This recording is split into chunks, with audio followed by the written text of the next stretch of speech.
Police in Columbia, Illinois walked into a house of horrors on the morning of May 5th, 2009. 31-year-old Sherry Coleman and her sons 11-year-old Garrett and 9-year-old Gavin had been strangled to death in their beds.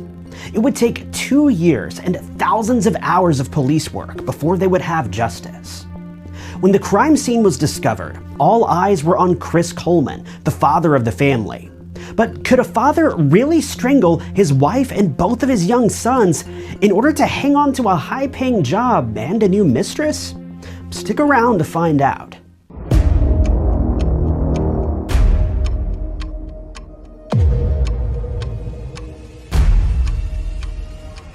Welcome back to the show. I'm your host, Ty Knotts. Here on True Crime Stories, I do my best to cover true crime cases, many of which you've never heard of, and share the stories of some of the world's most disturbing killers. But more importantly, it's my goal to share the stories of the victims and their families and their search for closure after being subjected to some of the most heinous crimes imaginable. So if you'd like to support my work here on True Crime Stories, all I ask is that you hit the like button and subscribe. It's totally free and helps spread awareness for these cases. But with that, let's get started.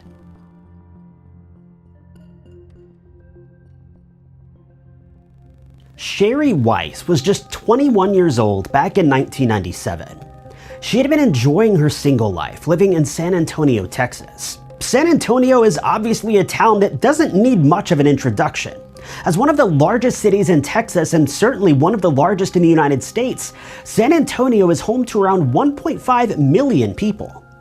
Out of those 1.5 million people, Sherry happened to meet her future husband, Chris Coleman, while he was training at the Lackland Air Force Base back in May of 1997. During their time at the base, the two attended the same canine training seminar and hit it off immediately. The two began dating soon after, and their relationship picked up the pace shockingly fast. Within just a few months of dating, Sherry learned that she was pregnant with their first son, Garrett. Considering the two planned on spending the rest of their lives together, they didn't hesitate to get married after hearing about their upcoming child. Chris Coleman had grown up halfway across the country in Monroe County, Illinois. He was the son of Ron and Connie Coleman, both of whom were avid members of their local church and served as pastors there. Joyce Meyer also lived in the area and worked as a televangelist, basically a preacher who works almost exclusively on television.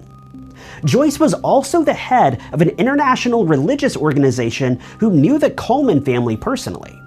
She learned that Chris had been in search of a job within the business, and she offered to hire him to work for her security team. Before long, the two had developed a great working relationship, and Chris was promoted to her personal bodyguard, earning a substantial salary of $100,000 a year.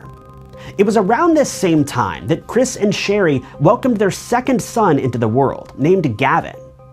Thanks to Chris's work life taking off, the two were able to afford a beautiful home on the 2800 block of Robert Drive in Columbia, Illinois. Now, maybe this just shows my naivety of US geography, but I'd never heard of Columbia, Illinois until just now. But as it turns out, it is a beautiful little town that rests on the border of Illinois and Missouri, about 5 hours south of Chicago. The town is home to about 11,000 people as of 2022, and it's only about 12 miles away from St. Louis, Missouri, yet another major city in the United States. Columbia is a predominantly Caucasian community, with the typical family income being around $90,000 a year. So needless to say, it's certainly an upper-class community in terms of income. Crime in Columbia is shockingly low, and it ranks in the top 30% of the safest cities in America. Clearly, it was a great place to raise a family. Or so Sherry thought.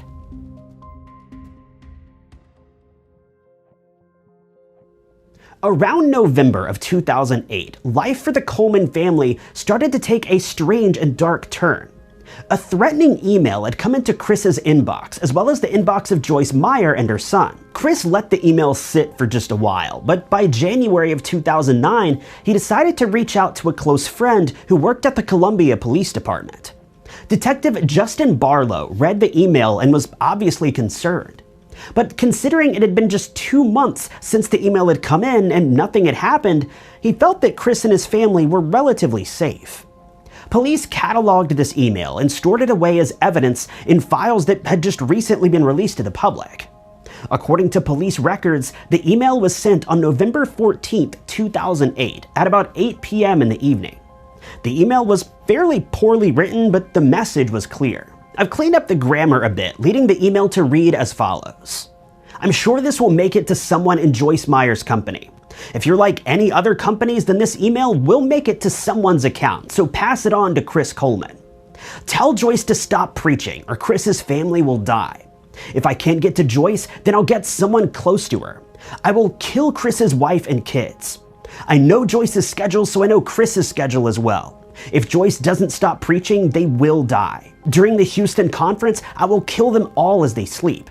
I know where Chris lives, and I know when his family is alone. Joyce needs to hear what I have to say, and now she will.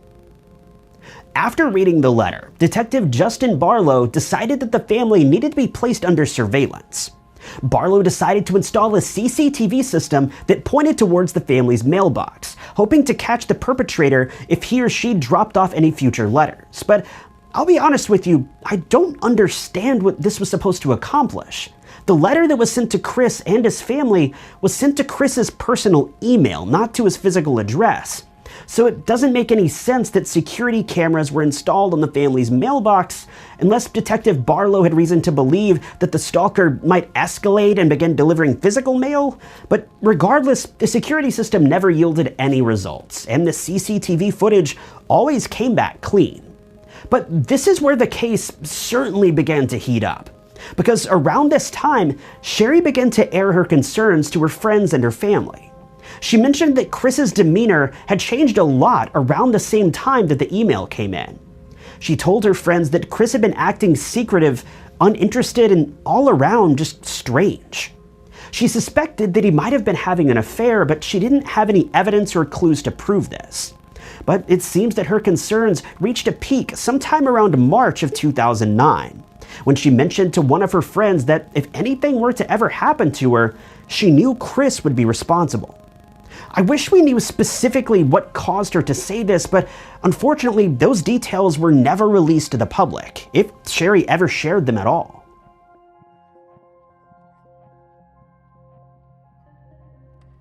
In late April of 2009, Chris reached out to the police once again to report that a new letter had been left for his family.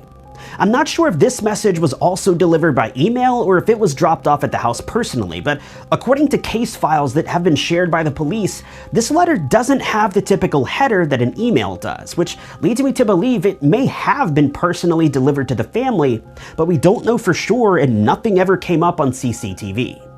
The letter followed the same grammatical themes as the last letter, being somewhat difficult to understand at times. Once again, I've cleaned up the wording a bit, which leads the message to read as follows. I'm giving you the last warning. You've not listened to me, and you've not changed your ways. I've warned you to stop traveling and stop with the fake religious lifestyle of stealing other people's money. You think you're so special to do what you do, protecting Joyce or thinking you're protecting Joyce. She's not worth your time. Stop today or else. I know your schedule. You can't hide from me. I'm always watching. This is my last warning. Your worst nightmare is about to happen. On the morning of May 5th, 2009, Chris Coleman left his home to go to the gym in St. Louis to work out. He called Sherry's cell phone, but she didn't answer, so he left her a message. He texted her again while he was at the gym and tried to call her once again when he was on his way home, but she didn't answer. Since he wouldn't be home for quite a while, Chris called the Columbia Police Department and asked if they would head to the family's home and check on them. Detective Barlow arrived at the home first, but he waited for an additional officer to show up before looking around the home. Once that second officer had arrived, they approached the house, but it doesn't appear that anyone answered the door when they knocked. They decided to walk around the home to see if they noticed anything unusual to indicate any sort of crime had taken place. And that's when they noticed one of the basement windows was ajar. Now feeling that something sinister had taken place, the investigators crawled through the basement window and entered the family's home. As they walked through the house, it was clear that an uninvited guest had been there just hours prior. They spray painted all over the walls and relayed chilling threats against the family. In red letters all throughout the home were the messages, "I'm always watching," "You have paid," and another read, "Punished." Police continued to search the home for additional clues or evidence, and that's when they discovered the true crime scene. Sherry, Garrett, and Gavin were all found in their beds with ligature marks on their necks. All of them had been murdered. As police were still searching the house, Chris pulled up into the driveway of the property. Before he could enter the front door of the home, the officers rushed downstairs to stop Chris and inform him that the worst had happened. His family had been murdered while he was away. Chris was taken down to the Columbia Police Headquarters so that he could speak with additional detectives and provide them with any evidence as well as his alibi. Naturally, Chris's side of the story was that nothing unusual had taken place, aside from the strange letters that had been popping up from time to time. According to Chris, he left the home during what was a typical morning routine and returned home to a grisly crime scene that had thankfully been intercepted by police. But as Chris shared his side of the story, the investigation had already been underway, and officers who were working the murder investigation had begun to develop a scary theory about what had happened here. Digital evidence had been pulled from Sherry's phone as well as Chris's personal laptop. According to the evidence that they found, police had reason to believe that the couple's marriage had been on the rocks for a very long time. They suspected the same thing as Sherry had a few months ago. There was reason to believe that Chris had been having an affair. But they were able to take things one step further, learning that Chris had been hanging out with a woman named Tara Lintz. As detectives interrogated Chris, they learned that Tara was Sherry's friend who lived in St. Petersburg, Florida, the opposite side of the country. Chris told authorities that he knew Lintz personally and considered her a friend, but nothing more. At the same time, officers in Florida were questioning Lintz about the nature of her relationship with Chris Coleman. Police soon began to paint a picture of a man who'd been engaging in an affair with his wife's best friend. And on that note, if you're still watching this far into the video, comment the phrase "scumbag Chris" and let me know that you're still here. The two had met up in Arizona and Hawaii while Chris was traveling for work and exchanged numerous texts, photos, and videos that were extremely explicit. Detectives had begun to work with the Major Case Squad and began piecing together a case against Chris. Computer and data specialists inspected his laptop, with handwriting analysts looking at the threatening emails, notes, and the spray-painted messages from the walls of the home. Forensic examiners also pored over police paperwork and the autopsy reports on the victims to better piece together this puzzle. Evidence was also recovered from a stretch of Interstate 255 that authorities had searched near the Jefferson Barracks Bridge, the same route that Coleman typically took going to and from the gym multiple times a week. However, cell phone tracking records would later show that Chris took an unusually longer route home on the morning of May 5th. The date that the crime scene was uncovered, leaving police more than enough time to discover the crime scene and make the natural assumption that Chris had been away when the murders had taken place. The head of the Major Case Squad, Major Jeff Connor, spoke out in the days following the murder and said that he believed he knew who had killed the Coleman family. After a conference call with a well-known pathologist named Dr. Michael Baden, police realized that the timeline of the murders simply didn't add up, with the crime scene suggesting that the murders had taken place while Chris was still inside the family's home. It took the police just about 2 weeks to piece together this rather simple crime puzzle. Chris was arrested on May 19, 2009 on 3 counts of first-degree murder. Police said that all of the evidence pointed toward Chris being the killer, and they were able to conclusively say that the spray painting on the walls had been put there by Chris. There were several delays in the case that ended up pushing the trial all the way to April of 2011, taking police to Waterloo, Illinois. Thankfully, the court proceedings were fairly short, with a verdict being turned in by the jury on May 5th of 2011. The jury returned a guilty verdict for all charges.